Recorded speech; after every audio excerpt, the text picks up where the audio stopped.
Sir आपका शुभ नाम बताइए सर। नमस्ते। मेरा नाम डॉक्टर संदीप बिप्टे है और मैं एक ब्रेस्ट कैंसर सर्जन हूँ। लास्ट में एक 15 से 18 साल से मैं यहाँ पे मुंबई में प्रैक्टिस कर रहा हूँ। हाँ सर, आप यहाँ पे कितने सालों से प्रैक्टिस कर रहे मैं मुंबई में 2008 से प्रैक्टिस कर रहा हूँ। मैं टाटा में 5 साल था एंड मैं लंदन में 1 साल था। और मैं 2012 से जब मैं लंदन से वापस आया मैंने प्रैक्टिस स्टार्ट की ही। और एक लास्ट 15 साल से मैं प्राइवेट प्रैक्टिस में हूँ। हैं? अच्छा सर, ये ब्रेस्ट कैंसर का आपको एक्सपर्ट बोला जाता है, तो सर आप बता जी। सकते हैं ब्रेस्ट कैंसर जो है किस कारण से होता है? सो बहुत सारे कारण है कैंसर की। उसमें जो महिलाओं में सबसे ज़्यादा कैंसर है ये ब्रेस्ट कैंसर है।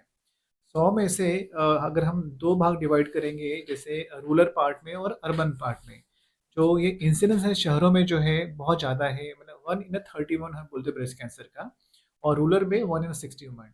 ये जो मेन कारण जो है लाइफस्टाइल, आज जो हमारा लाइफस्टाइल चेंज हुआ है, ये बहुत कारणीभूत है ब्रेस्ट कैंसर के लिए। एक 10 से 15% लोगों में जेनेटिक कैंसर होता है ये। और सर आप बता सकते हैं कि ब्रेस्ट कैंसर पता कैसे करें, उसके लिए क्या टेस्ट जी, है? बहुत इम्पोर्टेंट सवाल है ये। बहुत सारी महिला हमारे पास आती है, बोलती है कि सर मुझे तो पता ही नहीं था कैंसर कैसे हुआ। सो सबसे इम्पोर्टेंट है कि ये सेल्फ ब्रेस्ट एग्जामिनेशन करना चाहिए। कोई भी गठान या लम्प ब्रेस्ट में आता है तो हमें इसको इग्नोर नहीं करना चाहिए। तो सबसे पहले है कि हमें खुद सेल्फ एग्जामिनेशन, जिसको हम बोलते हैं ब्रेस्ट सेल्फ एग्जामिनेशन, वो करना चाहिए। एक दूसरी जो मेथड है वो है कि स्क्रीनिंग मैमोग्राफी है, जो हम मैमोग्राफी करके डिटेक्ट करते हैं। और तीसरी चीज़ है, कभी-कभी है कोई टेस्ट करते हैं, वो टेस्ट में हमें पता चलता है कि ब्रेस्ट में गठान है। तो इससे 3-4 माध्यम से हमें पता चलता है कि कैंसर की शुरुआत है, ये कुछ लक्षण से। और चौथी चीज़ है, पेशेंट्स सिम्पटम्स आते हैं, लंप आना या निप्पल से डिस्चार्ज आना या ब्रेस्ट का साइज़ चेंज होना। ये सारे जो लक्षण होते हैं, ये हर एक महिला को पता होते हैं। ये लक्षण ऐसे कुछ भी आते हैं तो हमें इसको तुरंत डिटेक्ट करना चाहिए और तुरंत अपने डॉक्टर को मिलना चाहिए कि हमें कहीं कैंसर तो नहीं है। अगर नॉर्मली सर, अगर किसी प्राइवेट हॉस्पिटल में ब्रेस्ट कैंसर का सर ऑपरेशन करवाते हैं तो जी। कितना बजट जाता है? सो कैंसर ऑपरेशन बड़े ऑपरेशन होते हैं। जनरली हम कोई बात करते हैं कोई भी एक बड़े हॉस्पिटल में, बड़े से बड़े हॉस्पिटल में 4 से 5 लाख रुपए लगते हैं। एक छोटे हॉस्पिटल में 2 से 3 लाख रुपए लगते हैं कैंसर ट्रीटमेंट के लिए। और अपने देश में फाइनेंस बहुत इंपॉर्टेंट है। आधेतर महिला फाइनेंस कैसे आते नहीं है, क्योंकि उनके घर में बर्डन फाइनेंशियल क्राइसिस होती है, कुछ तकलीफ होती है, उससे नहीं आते।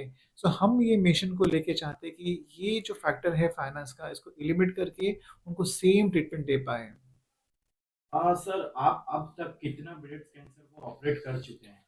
मैं एक मैं जब से सर आप मतलब ये डॉक्टर की डिग्री लेके जी, आप जी, हॉस्पिटल जी। लाइन में आए, जब से सो आपने लास्ट कितना? 15 साल से मैं देख रहा हूँ, 15 से 20 साल से जब मैं शुरुआत किया प्रैक्टिस की, तब ब्रेस्ट कैंसर इतना कॉमन नहीं था। मैं महीने के 10 केस, 12 केस ऑपरेट करता था। बट आज मैं महीने के 80 से 90 केस ऑपरेट करता हूँ। साल में 700 से 800 केस ऑपरेट करता हूँ। तो आप अंदाज़ लगा सकते हैं कि कितना ब्रेस्ट कैंसर का रूप बढ़ गया है ब्रेस्ट कैंसर का, क्योंकि ये सारे फैक्टर्स हैं। और साई हॉस्पिटल में सर आप कब से ज्वाइन है सर? सो मैं साई हॉस्पिटल में जब डॉक्टर खालिद से मेरी बात हुई थी, हम लोग इस विषय पे चर्चा कर रहे थे कि हम हर एक महिला को अफोर्डेबल कॉस्ट में या फ्री में कैसे दे सकते हैं। डॉक्टर साई से साई हॉस्पिटल में डॉक्टर खालिद से बात करके मैंने एक 3-4 साल से हमने ये मिशन स्टार्ट किया है ब्रेस्ट कैंसर के ऊपर में। और साई हॉस्पिटल में सर आप तक कितने लोगों का आपने ऑपरेट किया है ब्रेस्ट कैंसर?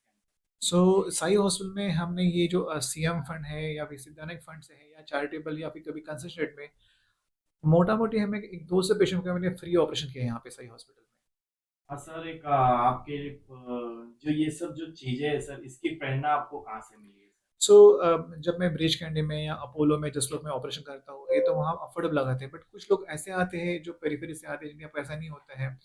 इन लोगों ने क्या गुनाह किया कि उनको हम ट्रीटमेंट नहीं दे सकते हैं। तो ये बात हमेशा मेरे दिल में रहती थी कि गरीब होना एक शाप है कैंसर के लिए या वरदान है। तो मैं सोचता था कि हमें ये कॉज को रूल आउट करना चाहिए।